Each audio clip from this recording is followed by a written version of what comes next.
Le samedi 20 août 2022, le musée Ernest Coignac de Saint-Martin-de-Ré avait organisé une séance de cinéma dans ses jardins à la tombée de la nuit sous une douceur très estivale. L'association Ciné-Cyclo était chargée d'organiser cette séance un peu particulière puisque le public était appelé à pédaler afin d'alimenter le système de projection. Île-de-Ré TV est allé à la rencontre de ces bénévoles qui, grâce aux communes, promeuvent un cinéma itinérant, accessible à tous, ouvert sur le monde, près de chez vous et avec vous. Pour nous en parler, Lucille Chauvin, projectionniste pour l'association Ciné-Cyclo, qui nous développera ce projet à visée pédagogique, culturelle et sociale. Auparavant, Christelle Rivalan, directrice du musée Ernest Coignac, qui accueillait cette projection nocturne.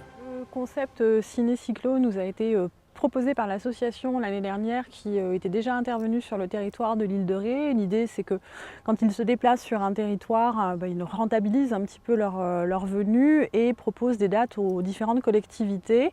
Et l'année dernière, le concept de pédaler pour voir des films qui ont un message, qui sont très engagés, avec une forte consonance environnementale, m'a tout de suite séduite.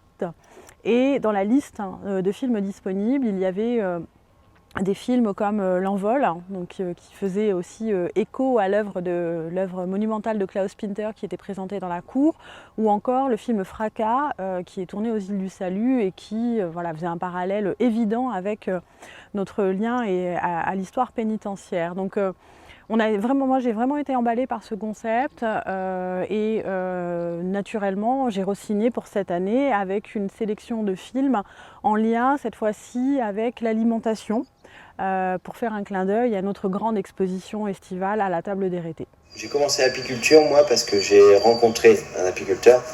Par curiosité je suis allé un jour avec lui aux abeilles et là j'ai découvert un peu tout un monde quoi, ça m'a un peu bouleversé comme ça. Et là, j'ai découvert le monde des abeilles par la grosse voix, parce que quand même c'était quelqu'un qui avait 1000 ruches, donc c'est assez important quoi.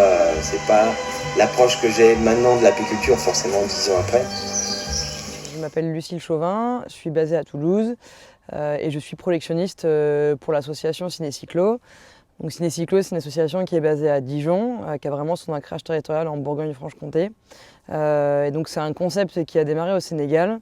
Concrètement, c'est un cinéma itinérant à vélo et sa particularité, c'est qu'il est électriquement autonome. Donc en fait, on invite le spectateur à venir pédaler et se relayer durant la séance pour alimenter le matériel vidéo et son. Donc c'est vraiment une expérience participative, ludique, collective. Et donc les objectifs premiers, c'était vraiment d'amener le cinéma et l'électricité dans des endroits isolés. Donc le fondateur est parti en 2016 faire un voyage au Sénégal.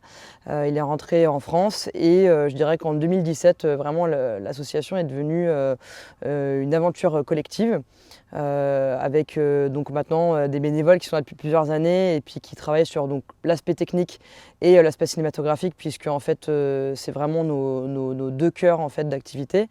Et donc on a continué de faire des projections en France, non pas par souci d'accès à l'électricité, mais plus pour amener des événements culturels de proximité, sensibiliser à la question de l'environnement, du mode de déplacement aussi qu'est le vélo, et puis aussi se réapproprier un petit peu des lieux, créer du lien et puis regarder des séances de cinéma pour parler un petit peu des enjeux environnementaux et sociétaux avec les habitants, puisque moi j'aime bien dire que c'est une projection qui est faite par les habitants, puisque c'est eux qui pédalent, et pour les habitants, puisque c'est eux qui viennent à nos séances, et aussi parce que c'est les communes qui nous font venir, donc il y a vraiment directement une implication locale dès le début de l'organisation de nos séances.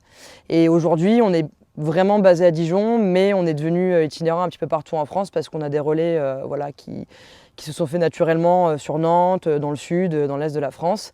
Et donc il y a toujours des bénévoles qui sont au Sénégal. En fait, c'était pas juste de faire un voyage, c'était aussi de laisser un ciné-cyclo sur place. Donc Ciné-Cyclo Sénégal existe toujours, mais vraiment ils sont totalement indépendants de Ciné-Cyclo France. Ensuite, il y a eu un autre voyage qui a été fait en Équateur. Et pareil, dans la même logique, il y a un ciné-cyclo en Équateur qui existe. Mais depuis, je dirais, 2 ans, on se concentre maintenant essentiellement sur nos activités en France parce que je pense qu'il y a beaucoup à faire ici. Pour moi, une maison sans jardin, c'est un lieu orphelin. Il n'est pas pensable que la maison ne soit pas associée au jardin. Parce que c'est la nourriture du quotidien. Je suis tellement émue, je sais pas quoi dire. On a une sélection de films dans l'association qui est vraiment faite par un comité de visionnage. Donc on se réunit, on débat et puis on sélectionne des films voilà, qui sont en lien avec nos thématiques et notre ligne éditoriale. Donc au niveau des thématiques, on a à la fois le vélo, les écosystèmes, la biodiversité, le vivre ensemble, l'alimentation. Toujours dans une démarche évidemment un petit peu engagée, mais à la fois on est vraiment dans une approche qui suscite une réflexion au niveau des films, un peu d'émerveillement, de la poésie, de l'humour, puisqu'on est avant tout là pour passer un bon moment cinématographique. Donc nous, on diffuse que du court-métrage parce que c'est déjà un format qu'on défend beaucoup dans l'association. Ça reste un format de niche, donc on essaie de le démocratiser. C'est pas un format habituel non plus que les gens regardent, donc c'est pour ça que je trouve que on est toujours un petit peu curieux de venir à des séances, et parce que c'est un vélo qui alimente la séance, et parce que c'est aussi des courts-métrages, documentaires et animation. C'est bien adapté aux conditions de pédalage, plus facile de pédaler sur un film de 5-10 minutes que sur un film d'1h30. Et puis parce que ça nous permet aussi de varier un petit peu les thématiques et de présenter aux gens différents contenus, puisqu'on ne sait pas forcément le public qu'on va en avoir en avance. Donc je trouve que c'est une manière aussi assez intéressante et douce d'approcher un petit peu les gens par le court-métrage. On peut aimer 2-3 films dans une séance et ne pas aimer les autres, ça permet de contenter aussi un petit peu tout le monde, surtout quand on ne sait pas à l'avance ce qu'on va regarder.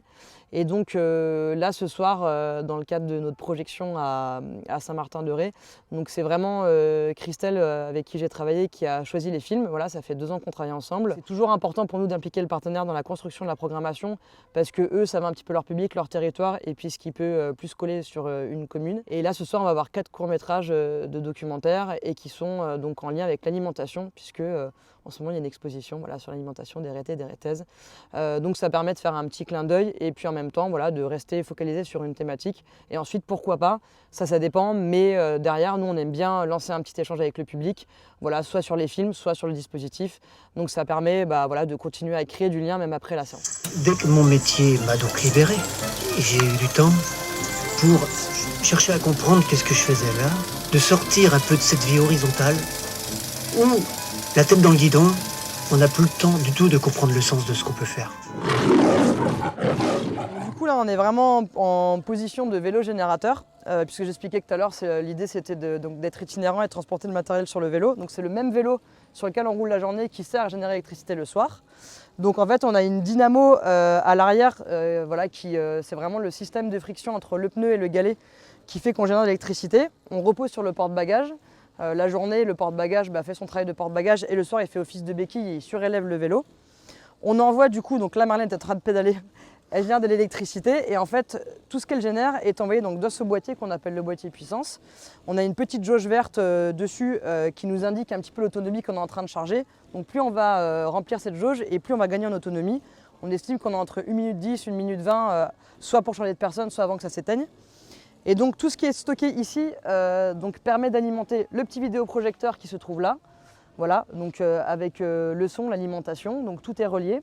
Notre clé USB sur laquelle on a tous les films. Et ensuite, là on a un câble qui court sur les 2 enceintes. Voilà, donc on a 2 enceintes qui sont aussi des valisettes qui nous permettent de transporter du matériel et donc ça nous permet d'avoir la stéréo. Et donc tout ça en fait pèse, je dirais, une dizaine de kilos. Et donc pourquoi un seul vélo suffit pour alimenter ce matériel? Parce qu'on ne consomme que 80 watts. Voilà.